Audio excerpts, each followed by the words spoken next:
Babies and gentlemen, today we're going to be sculpting the Greek Hoplite.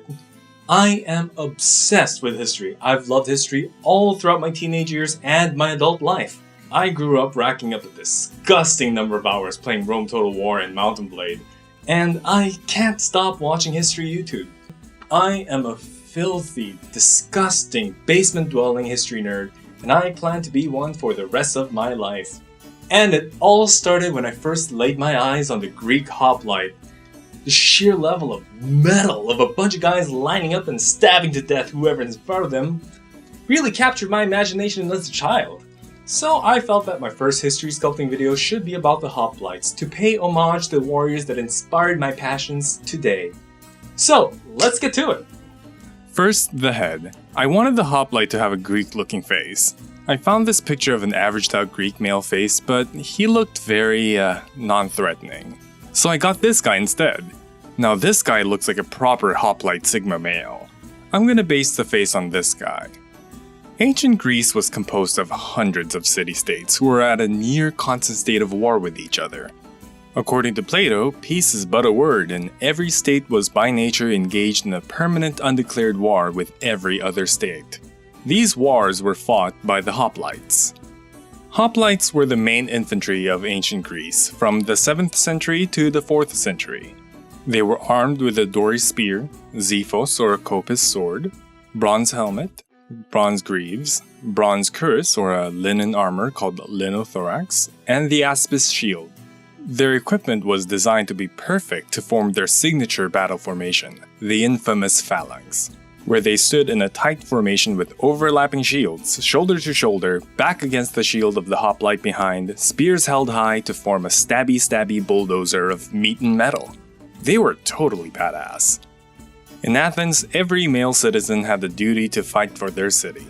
They received 2 years of training from the ages of 18 to 20, sponsored by a rich citizen who is looking for clout, and was expected to fight during times of war until the age of 60. They had to buy their own gear, which was very expensive, with a minimum cost of a panoply of about 30 drachmas, which is about $1,600 in today's money. In their first year of training, they dedicated the entire year in the gymnasium, just focused on getting as jacked as possible. Lifting weights, wrestling, boxing, jumping, running, throwing, and regularly holding competitions to see who is the most jacked of them all. Once the recruits are properly beefed up, they were now ready to train as hoplites. In their second year, they focused on learning how to fight in a phalanx. They practiced forming a phalanx, marching in order, spear techniques, and any skills they would need to be a proper cog in the deadly phalanx machine. However, they weren't taught how to use a sword as a part of their training. They didn't see swordsmanship as a necessary skill to form a phalanx. If the recruits wanted to learn how to use a sword, they had to hire a tutor with their own money. This extracurricular training was encouraged for those who can afford it because, quite often, spears can break or get stuck in an enemy, and the hoplite had to fight the rest of the battle with a sword. Now for the armature. Start out with a picture of a spooky skeleton, form the wires to match, and I'm gonna make the base of the torso with an aluminum foil. The aluminum foil is more of a stuffing, a filler material, cause clay is expensive, and it's an easy way to reduce cost. I'm gonna need some reference poses, and the best way to do it is to do it myself. I took a broom and pretended to be a hoplite alone in my room. Feeling that hoplite realness. You go girl. Show me your tush. Yeah, stab those Persians. Show me your war face. There we go. What a photo shoot. I think it came out pretty well. Formed the armature to match the picture of me LARPing alone in my room. Knees, hips, elbows, and shoulders. I'm going to coat every metal part with clay and form the basic shapes of a skeleton because I'm going to be using the additive method of sculpting, where I add every major muscle group of the body one by one, then wrap everything with a thin layer of skin. I like this technique the most because I really like anatomy. There's definitely an easy way to do this, where you form a lumpy clay human shape and cut it down into polygons and smooth everything out, but this is the technique I find more entertaining to use. It makes me think about how mechanical our bodies are, and that's pretty cool. Now back to hoplites. Hoplites existed 2,700 years ago, which is a very long time ago. You could watch the movie 300 on repeat for 12.2 million times. I think it's very easy to see historical warriors as automatons of death and destruction, an avatar of badassery shrouded in the myths and mysteries of time. It's very hard to see them as people, like you and I, a regular person with the same fears, desires, and aspirations. We must exercise our ability to empathize and put ourselves in their shoes. To help you understand what it is like to be a hoplite in ancient Greece, I came up with a modern comparison. Greece is roughly the size of Florida. Imagine this. You're a citizen in one of the most powerful city-states in the peninsula, Orlando, and your mayor in his infinite wisdom declared war on your rival city-state, Tampa. You are now told to bring your weapons and get ready for war. You borrow $1,600 from your dad and head over to the local gun store to buy your gear. You buy a helmet, bulletproof vest, shield, and a gun. You go to a painter and ask him to paint something on your shield that would represent your individuality. You meet up with your fellow soldiers, including your dad, brothers, cousins, high school friends, co-workers, and your neighbors. Except for your uncle who died in the war against Miami. You notice that some rich guys have better gear than you. You're a little jealous, but it's okay. Now that you're all grouped together, you march towards Tampa and meet the Tampan army in the field. Both your army and the Tampan army line up with interlocking shields and march against each other. Your guys manage to kill a few Tampans, but you notice that the Tampans are killing your guys much, much faster. You wet yourself out of fear of bullets whizzing past you. You shoot back, but you can't seem to aim like you used to with your knees shaking already. Mom spaghetti. Your terrorized high school friend drops his gear and books it with tears in his eyes. More of your fellow soldiers start running away. The guy in front of you drops and you are next to die. You drop your weapons and chicken out along with everyone else. You've lost the battle and return to Orlando in shame. Word spread of Orlando's defeat. Orlando's tributary states, now sensing weakness in their overlord, refuse to pay tribute. Disney World declares independence, raises an army of their own and allies with Tampa. With victorious Tampans along with Disney reinforcements marching towards Orlando, your mayor surrenders and signs a peace treaty with Tampa in exchange of annual tribute. You sigh in shame and relief, traumatized but glad that you're alive. Then you start paying a heavy income tax to Tampa for their new sports stadium. Your city treasuries have been emptied out and your infrastructure is now destitute and unkempt.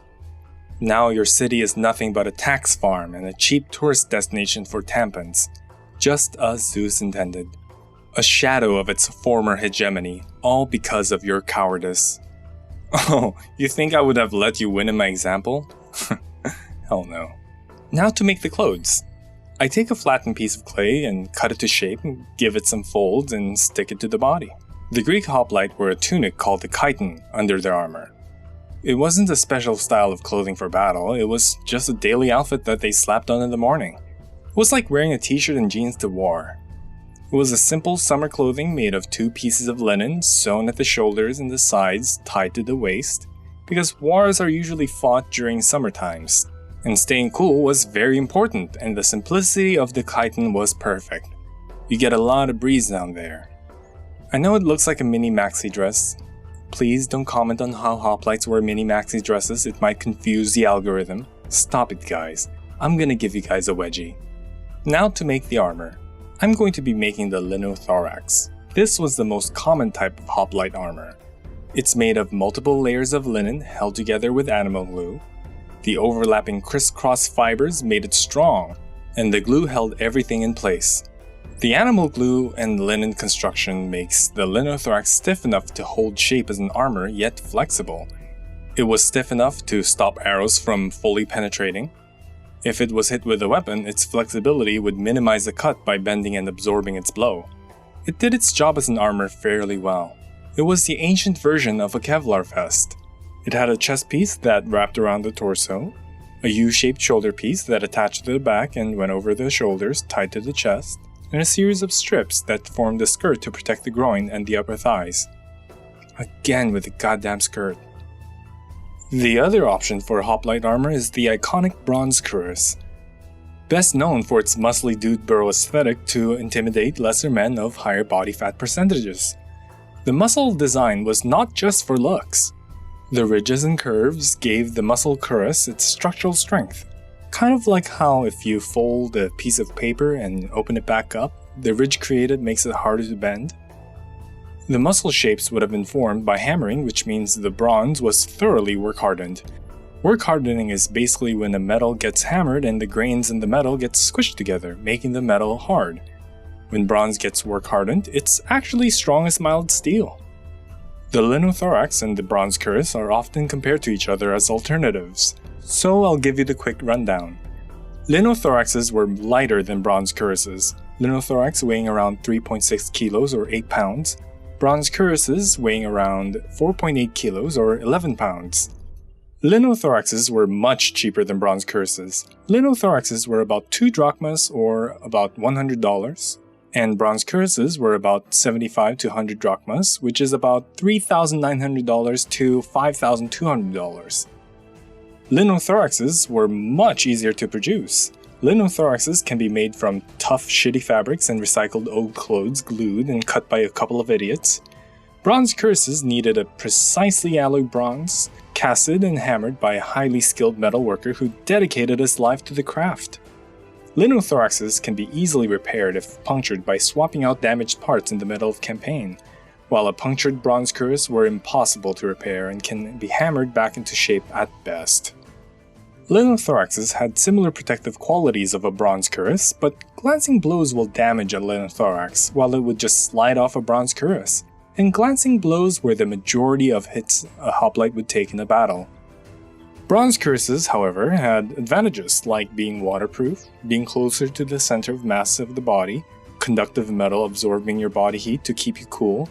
The greatest advantage that the bronze cuirass had over the linothorax is clout. Wearing one of those bad boys will help you flex on the plebs wearing their Walmart-ass linothoraxes. Remember kids, money can't buy you happiness, but it will let you look sick AF while you stab dudes in the face in your Louis Vuitton bronze cuirass. The price and weight is really where the linothorax beats out the bronze cuirass.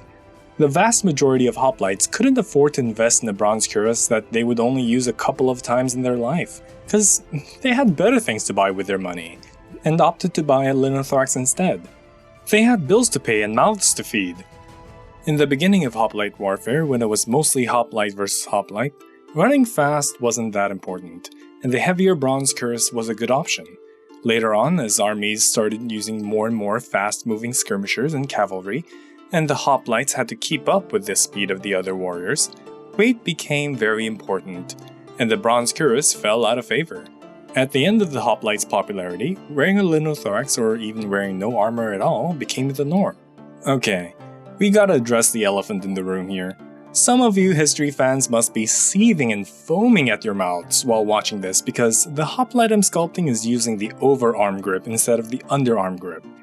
Big nerd energy! Don't you know that the underarm grip is the superior grip that gives better control and range? The vase paintings depicting overarm to make the figures look more dynamic is so that the vase would sell better. Alright, settle down.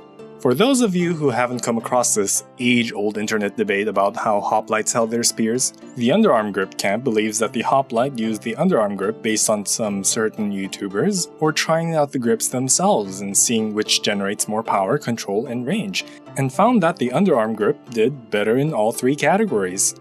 The overarm grip camp believes that the hoplites use the overarm grip because the overarm grip is better suited to use in a tight phalanx formation compared to the underarm grip. I could make an hour-long video about my thoughts on the overarm and underarm debate, but in order to save both of our time, I've created a visual essay. I'll put the link in the description. Of course, the nuanced answer is that the overarm and the underarm grips were both used depending on the situation, but that's boring, so I'm betting on the overarm camp and I invite you to fight me in the comment section. Come on, little nerds, fight me, I'll destroy you. Now to make the feet and shoes. I'm basically going to use the same techniques as you've seen so far, so I'm just gonna focus on nerding out. Greeks love their sandals, unlike today where sandals serve a singular purpose to show others how much you hate all things that are beautiful. Greeks had different sandals for different occasions. They had running sandals, horseback riding sandals, comfortable everyday sandals, hunting sandals, and even fancy sandals. The star of this video is the Krepis, the fighting sandals. The Krepis had the leather body of the shoe completely attached to the sole instead of leather strings that can snap in the middle of battle. It wrapped around the heel of the feet for support when the hoplite is pushing forward. It had a large leather tongue to protect the vulnerable top of the feet and the lacing that kept the sandals attached to the said feet. It didn't cover too much of the feet so that it still kept your feet cool and dry. It had a very pragmatic design.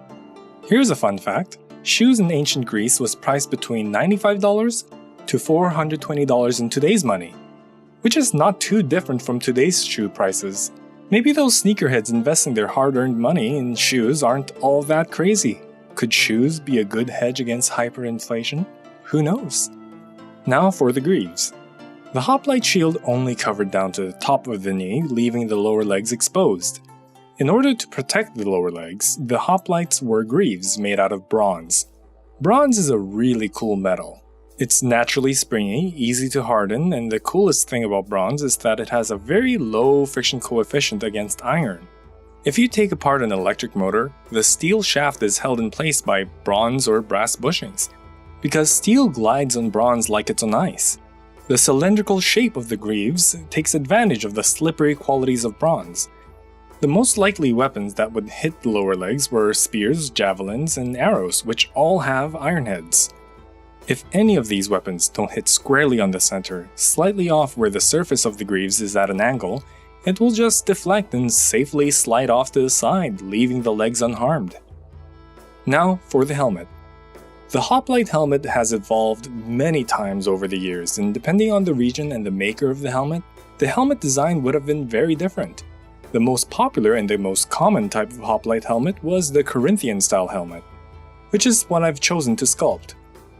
Its almond eyes, marquise nasal guard, the slot going down the lower face, tapered face guard, large fan-like crest. Its design has not only become the icon for hoplites, but for the ancient Greek world. It's a beautiful helmet that has continued to inspire and capture the imaginations of everyone who saw it through history. I too love this helmet. To us, it's a symbol of warriors, civilization, and history itself. But to the hoplites, it was a no-nonsense, mass-produced metal armor to keep their faces unstabbed while they try to have their enemies' faces stabbed. The head was at a constant spear level of the enemy, therefore had to be the most protected, so the entirety of the head was encased in bronze by the Corinthian helmet, only leaving the eyes to see and mouth and nose to breathe. These helmets were deceptively lightweight. They were only about 1.6 kilos or 3.5 pounds. My dog is 2 kilos and I can comfortably put her on my head. This weight was achieved by making the back of the helmet, where it's least likely to get hit, very thin, and making the front facing the people that want to kill you very thick. The thickest part in the front was about 13 times thicker than the thinnest part in the back. An interesting part of the design of the earlier Corinthian helmet is that it doesn't have a hole for the ears. This is because hearing wasn't important to a hoplite when fighting in the phalanx. All they needed to do was to keep pace with the hoplite on their sides and in front while marching forward and focus on pushing and stabbing the enemies. Later on, when skirmishers and cavalry was introduced to Greek warfare, maneuvering became very important. Ear slots were cut out on the helmet to let the hoplite hear the orders of their captains. The Corinthian helmet was abandoned altogether in favor of lighter and more open helmets to adapt to the changing style of war. The crest of the Corinthian helmet had a wooden base with horsehair sticking out of it. The horsehair could have been dyed or left in its natural colors, and the wooden base painted with decorations. The crest would have been either tied to the helmet or simply glued on. It was made to make the hoplite look taller and more intimidating, just like the bearskin hats of grenadiers or the massive crests of the samurais. It is estimated to be around 22 centimeters or 9 inches tall, which would have brought the hoplite's total height to above 180 centimeters or 6 feet tall, which is the only acceptable height for a true Chad. This is a personal pet theory of mine, so take it with a grain of salt. I think that the crest served two other purposes. I think that the crest provided additional defense to the hoplite's head. It was placed on the weakest and thinnest part of the helmet, and the wooden base protected the hoplite from downward strikes. I think that the crest provided balance to the helmet. The majority of the weight of the crest would have hung on the back of the helmet, which acted as a counterweight to the thick, heavy front. This would have made it easier for the hoplite to move their heads. Tell me what you guys think about my hypothesis. Now for the sword. I'm going to be sculpting the Xiphos, but it's gonna be in a scabbard because the hoplite is going to be holding a spear. The hoplites use swords as a secondary weapon. If their spears broke or got stuck inside an enemy torso, or even grabbed and pulled away, the hoplite would pull out their swords to continue fighting. There are two types of swords that the hoplites used, the Xiphos and the Krepis. The Xiphos was a stabbing sword. It was an iron evolution of the leaf-shaped swords used in the Bronze Age.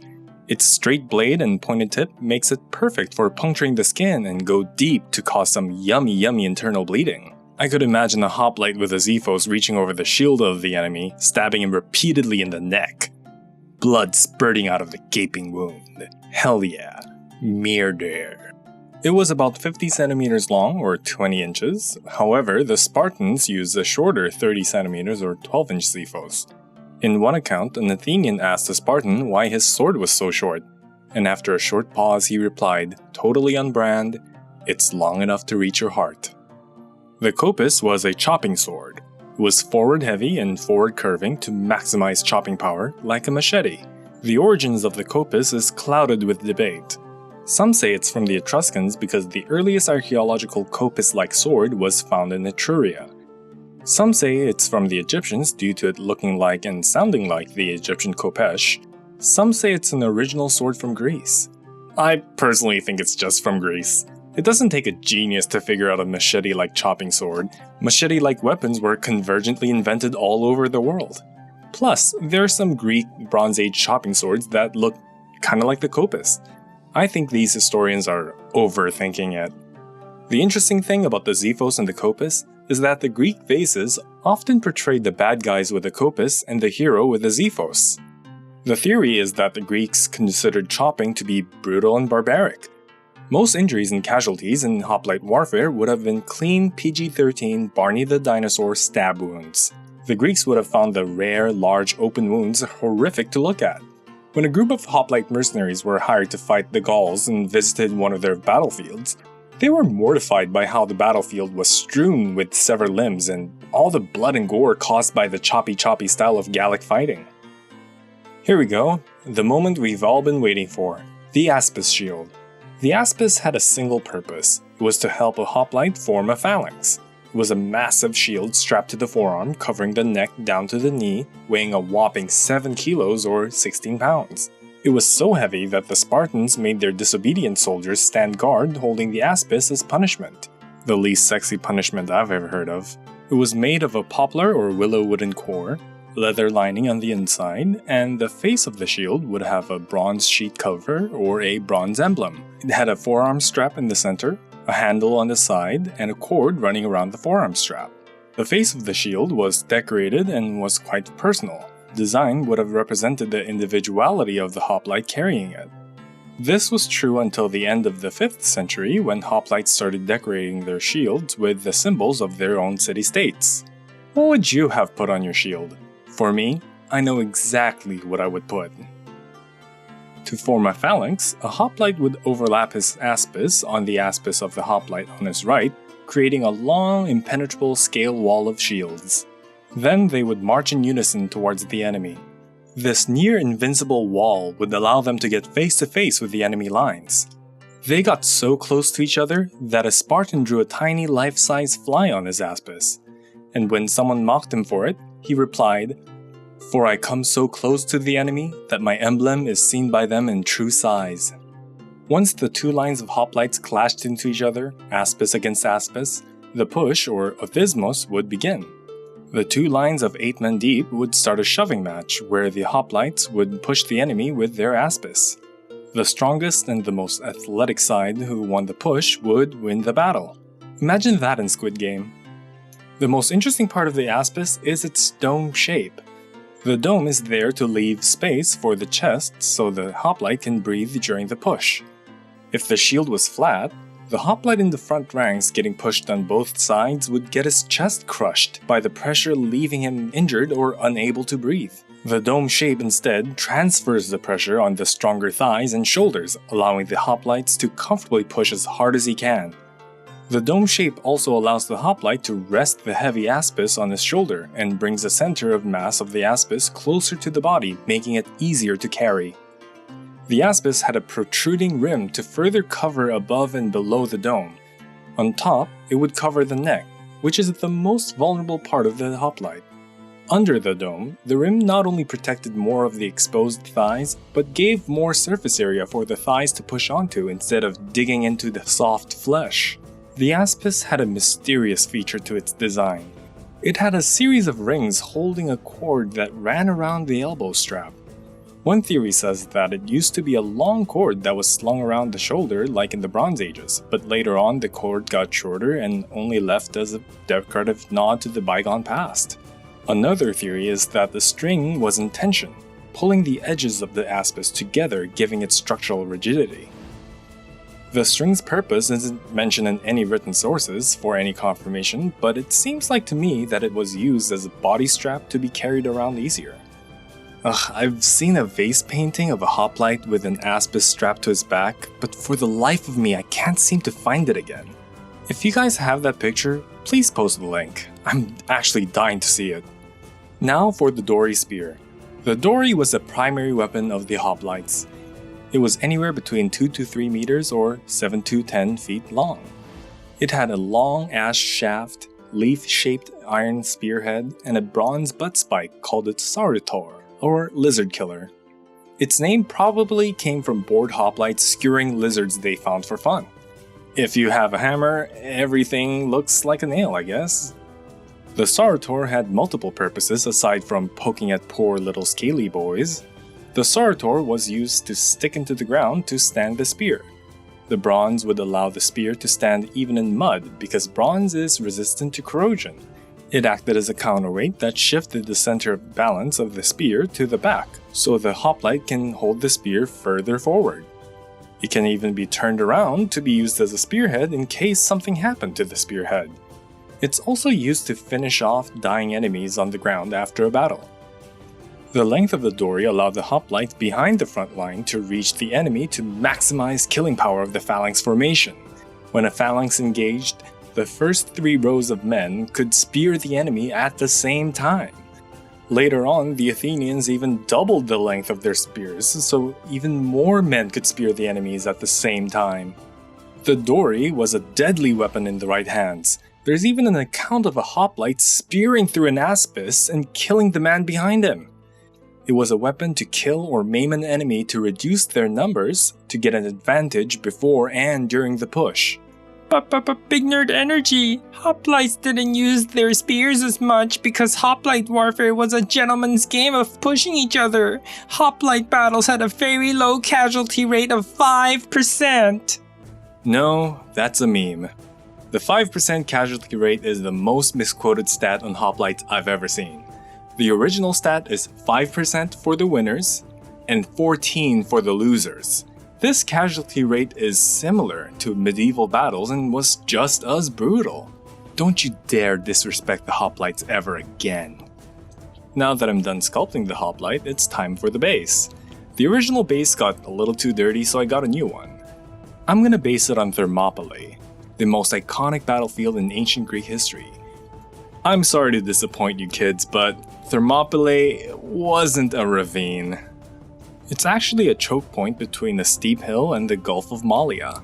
The terrain was mostly stone and gravel, so I'm gonna just slather it in glue and throw some rocks at it. The oldest modeling trick in the book. And it's done.